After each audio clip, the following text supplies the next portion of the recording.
नमस्कार, मैं हूं आपके साथ अर्जुन खजूरिया और आपका स्वागत है हमारे चैनल पर। 8 जुलाई को पश्चिम बंगाल में पंचायती चुनाव होने वाले हैं और उसको लेकर के अलग अलग यहां पर ट्रेंड्स भी सामने आ रहे हैं। जो सर्वे किया गया हाल ही में, ओपिनियन पोल लिया गया एबीपी न्यूज सी वोटर की तरफ से, वो सामने आ रहा है। लेकिन उससे पहले आपको बता दें, क्योंकि 2024 पर सबकी नजर है, चाहे भारतीय जनता पार्टी हो, चाहे तमाम विपक्षी दल हो, वो 2024 की तैयारी कर रहे हैं। एक तरफ बीजेपी चाहती है कि हैट्रिक लगाए, दूसरी तरफ ये तमाम विपक्षी दल जो है वो एकजुट होने का प्रयास तो कर रहे हैं, लेकिन वो सच जो है वो सबके सामने आ रहा है।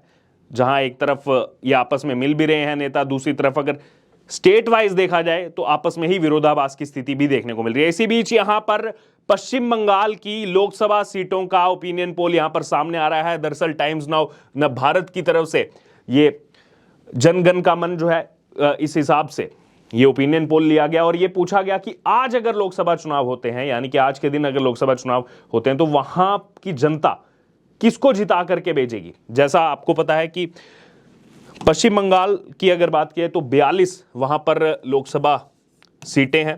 2019 का एक बार मैं आपको रिजल्ट जो है वो याद करा दूं। 2019 के रिजल्ट में टीएमसी को 22 सीटें मिली थी, बीजेपी को 18 सीटें मिली थी, कांग्रेस को 2 सीटें मिली थी और सीपीआईएम वो 0 पर थी। अब देखिए यहां पर ये जो 2019 का रिजल्ट है और ये जो टाइम्स नाउ ना भारत ने ओपिनियन पोल निकाला है, ये बिल्कुल आपको सेम टू सेम दिखेगा। टीएमसी 20 से 22 सीटें, बीजेपी 18 से 20 सीटें, लेकिन यहां पर कांग्रेस को नुकसान देखा जा रहा है। कांग्रेस 1 से 2 या फिर सीपीआईएम 1 से 2। देखिए यहां पर समझने वाली बात, ये आपको लग रहा होगा कि सीटें तो उतनी ही देखी जा रही हैं जितनी 2019 में थी, क्योंकि बार बार विपक्ष की तरफ से दावा किया जा रहा है कि बीजेपी का जो वोट बैंक है वो गिरता जा रहा है, बीजेपी अब हार जाएगी, बीजेपी की जो तानाशाही है उससे लोग परेशान हैं, बीजेपी को हरा देंगे। ये बातें तो तमाम विपक्षी दलों की तरफ से, तमाम विपक्षी नेताओं की तरफ से की जा रही है, लेकिन एक्चुअल जमीनी स्तर पर इसकी सच्चाई क्या है वो बताएगी देश की जनता। और देश की जनता जो बता रही है वो सीधे तौर पर आप देख सकते हैं। जो 2019 का ट्रेंड था, पश्चिम बंगाल की मैं खास तौर पर बात कर रहा हूं कि उस समय 22 सीटें टीएमसी को दी थी, अभी भी मिनिमम 20 मैक्सिमम 22 इसमें दी जा रही हैं। बीजेपी की 18 सीटें थी, यहां पर बीजेपी मिनिमम 18 है, आप देख सकते हैं, और मैक्सिमम 20 सीटों तक बीजेपी जो है वो पुश कर सकती है। सीपीआईएम 1 से 2 सीटें, कांग्रेस 1 से 2 सीटें।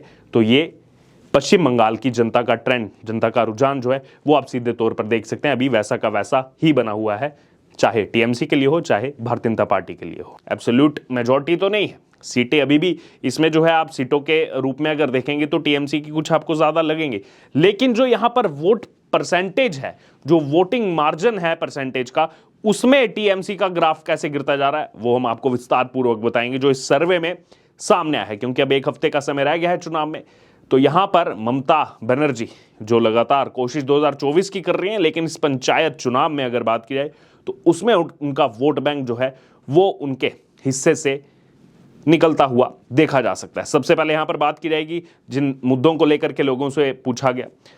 इसी बीच आपको यह भी बता दें कि राज्यपाल सीवी आनंद ने जो है वो प्रशासन को सख्त निर्देश दिए हैं और बार बार यहां पर कोर्ट से फटकार खाने के बाद अब जो है केंद्रीय सुरक्षा बलों की निगरानी में ही ये पंचायत चुनाव होंगे।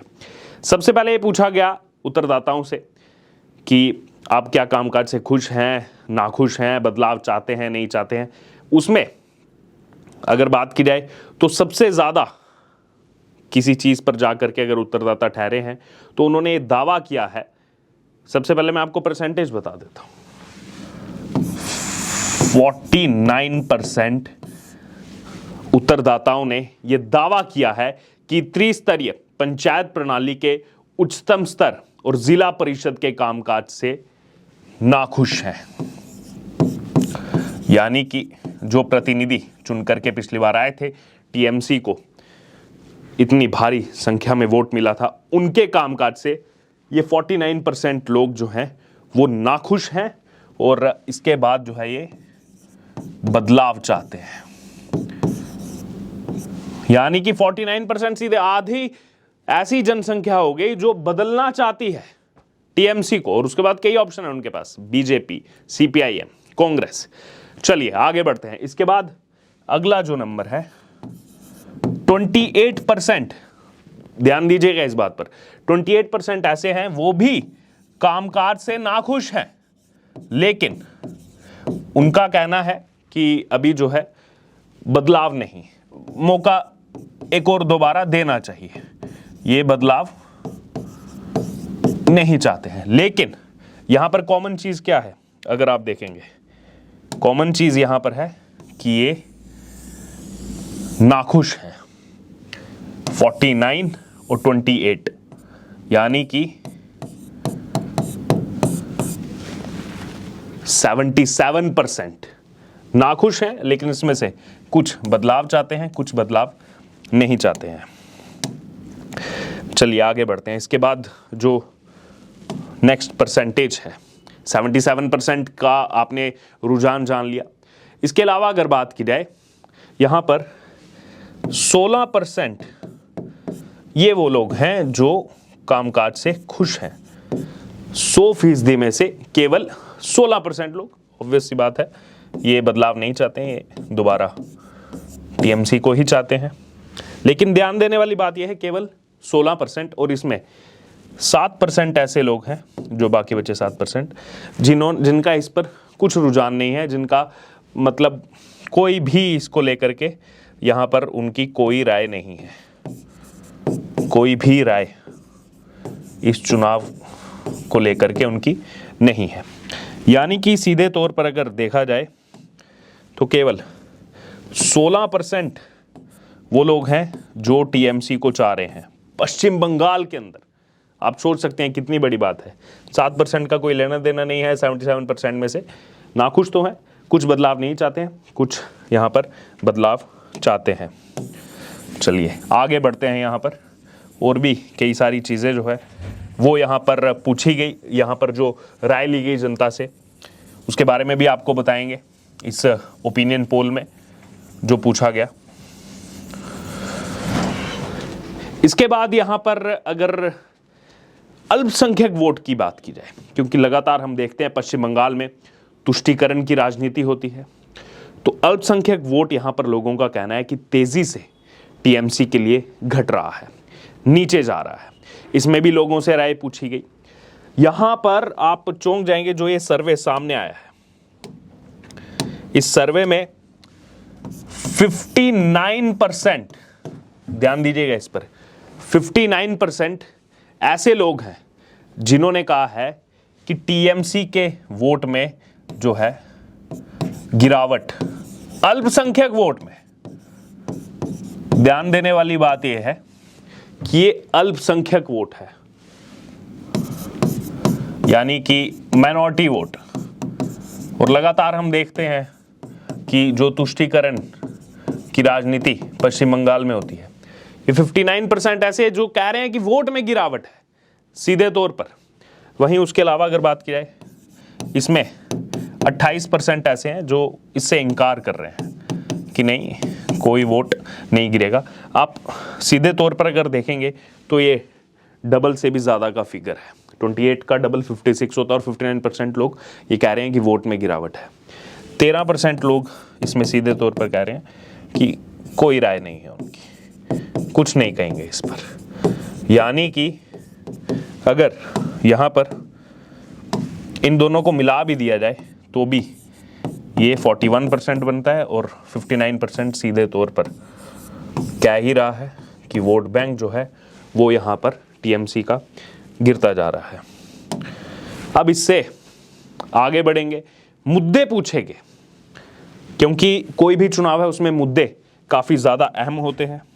तो यहाँ पर मुद्दे जो हैं वो पूछेंगे लोगों से, जनता से।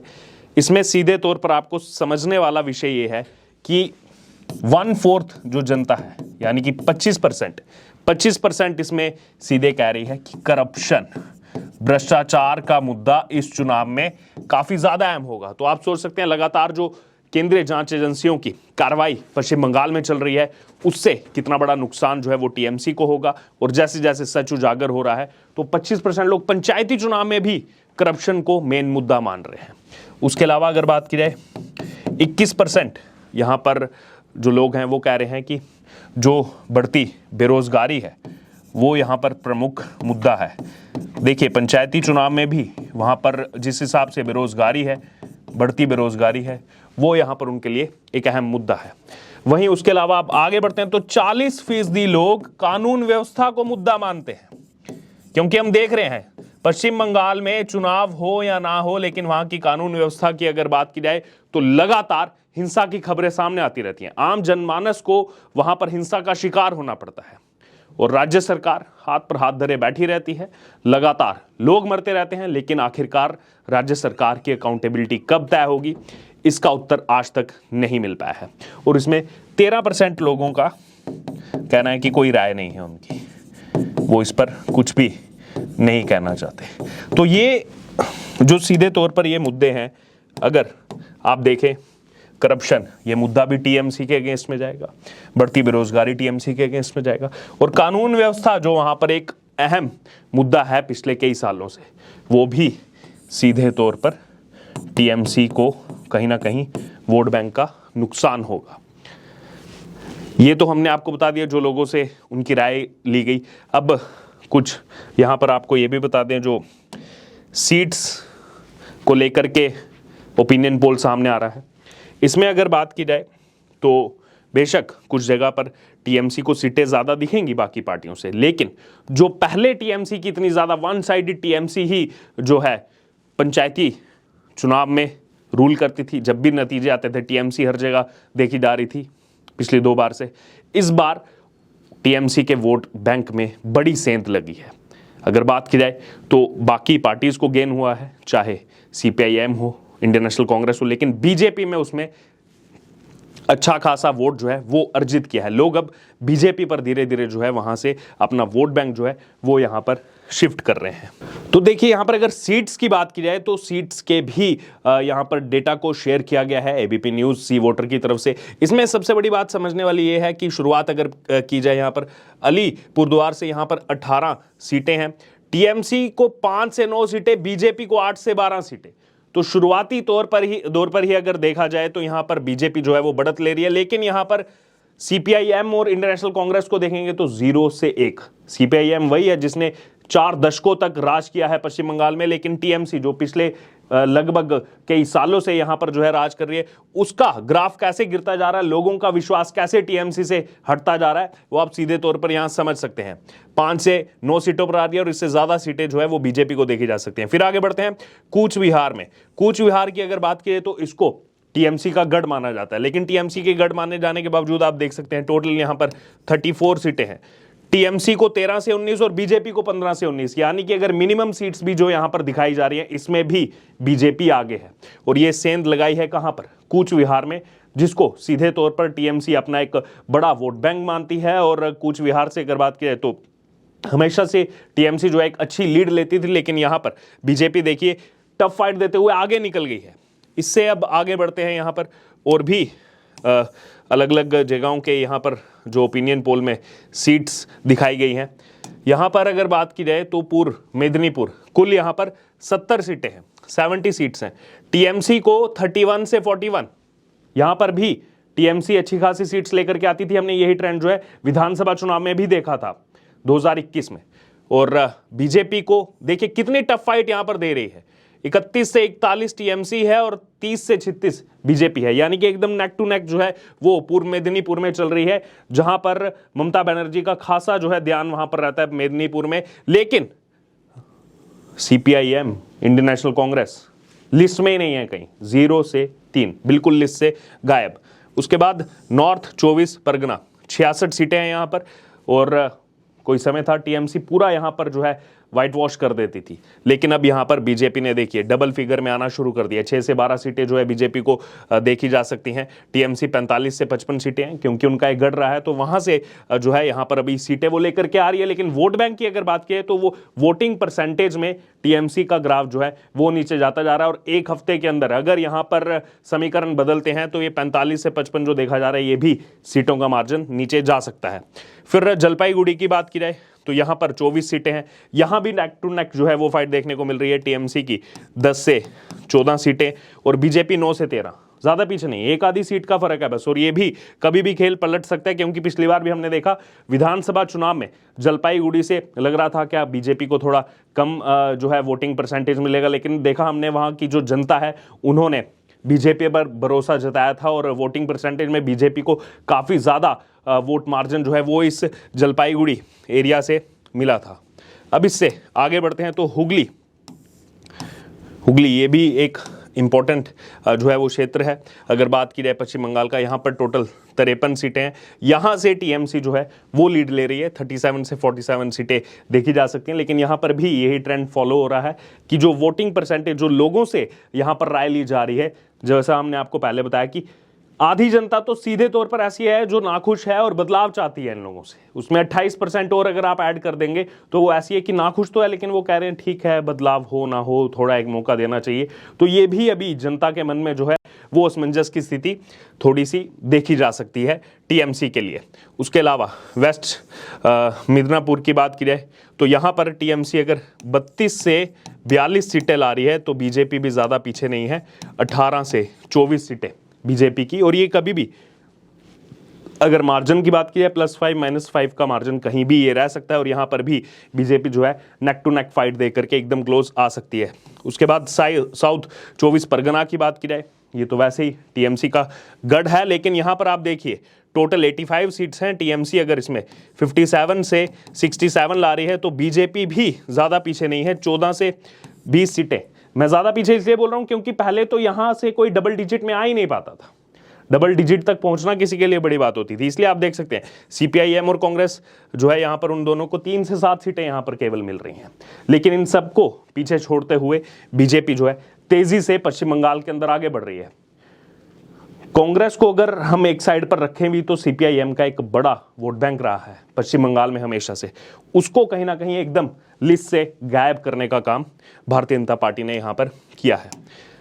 आगे अगर यहां से आगे बढ़े तो साउथ 24 परगना के बाद जो है आप देख सकते हैं ये पुरुलिया जो क्षेत्र है, यहाँ पर 45 सीटें हैं। ये एकमात्र ऐसा क्षेत्र है जहां पर मिनिमम सीट्स जो है वो सिंगल डिजिट में बीजेपी की देखी जा सकती हैं, लेकिन उसके बावजूद मैक्सिमम सीट्स यहाँ पर 11 दिखाई जा रही हैं। टीएमसी को 23 से 33 है और सीपीआईएम और कांग्रेस इसमें भी बीजेपी से पीछे चल रही है और इसमें बीजेपी को 5 से 11 सीटें देखी जा सकती हैं। और बीरभूम वहाँ पर अगर देखा जाए तो पहले भी हमने हिंसा देखी किस प्रकार से वहाँ पर हिंसा हुई थी, 52 सीटें वहाँ पर है। टीएमसी को अगर 33 से 43 सीटें दिखाई जा रही हैं तो बीजेपी की 8 से 14 सीटें यहाँ पर हैं और सीपीआईएम कांग्रेस का लिस्ट में नाम ही नहीं है। नाम ही नहीं है का मतलब आप समझ सकते हैं, 52 सीटों में सीपीआईएम 0, कांग्रेस 0, कोई भी वर्चस्व नहीं। देखिए यहाँ पर आप देख रहे होंगे कि सीटें तो अभी भी कहीं पर टीएमसी को ज़्यादा मिल रही हैं। शुरू में जो है यहाँ पर नेक टू नेक फाइट दी जा रही है, लेकिन पहले यहाँ पर 70 से 80% जो सीटें वन साइडेड दी जाती थी। अब देखिए आप किस प्रकार से लोगों का रुझान बदल रहा है। खासतौर पर अगर बात की जाए तो बेशक वो मुद्दे हों अलग अलग, करप्शन का मुद्दा हो, बढ़ती बेरोजगारी का मुद्दा हो, कानून व्यवस्था हो, इससे कहीं ना कहीं जो तृणमूल कांग्रेस है उसके वोट बैंक पर बड़ी चोट लग रही है और लगातार जो हिंसा की खबरें देखी जा रही हैं। और केवल यहां पर बीजेपी के कार्यकर्ताओं से हिंसा नहीं हो रही है, मैं बार बार आपको बता रहा हूं। सबसे पहले इस चुनाव की शुरुआत में किसी की अगर हत्या हुई तो कांग्रेस कार्यकर्ता की हत्या हुई। और एक तरफ जहां पर ये 2024 के लिए कह रहे हैं कि हम जो है एकजुट हो रहे हैं, हम अलायंस करेंगे, मोदी को रोकेंगे, तो दूसरी तरफ उसी कांग्रेस के वरिष्ठ नेता अधीर रंजन चौधरी वो तो धरने पर बैठे हुए लगातार पत्र लिख रहे हैं ममता बनर्जी के खिलाफ। तो यहां से समझा जा सकता है कि किस प्रकार से बेशक बंगाल का पंचायत चुनाव हो, यहां पर भी कांग्रेस और टीएमसी आमने सामने है, लेकिन 24 के लिए कह रहे हैं कि हम एक साथ हैं। इसीलिए लोगों में असमंजस की स्थिति है कि आखिरकार ये है क्या। बहरहाल अब आपको क्या लग रहा है इस ओपिनियन पोल के बाद? एबीपी न्यूज सी वोटर का ये जो ओपिनियन पोल सामने आया और इसमें सीधे तौर पर हमने आपको मुद्दे भी बताए, हमने आपको ये भी बताया कि कितने % लोग इनके कामकाज से खुश हैं, कितने नाखुश हैं। ज़्यादातर लोगों का ये रुझान था कि कामकाज से नाखुश हैं। और सीट्स की भी बात की जाए तो बेशक बीजेपी इसमें सेकंड नंबर पर दिख रही है, टीएमसी पहले नंबर पर दिख रही है, लेकिन यहाँ पर कितना ज़्यादा वोट बैंक कम हुआ है, चाहे वो अल्पसंख्यक वोट बैंक हो, वो यहाँ पर तेज़ी से टीएमसी का गिरता जा रहा है। इस पूरे ओपिनियन पोल पर जो भी आपकी राय हो आप जरूर हमारे साथ कमेंट बॉक्स में शेयर करो। इससे जुड़े तमाम अपडेट के लिए बने रहिए हमारे साथ। धन्यवाद।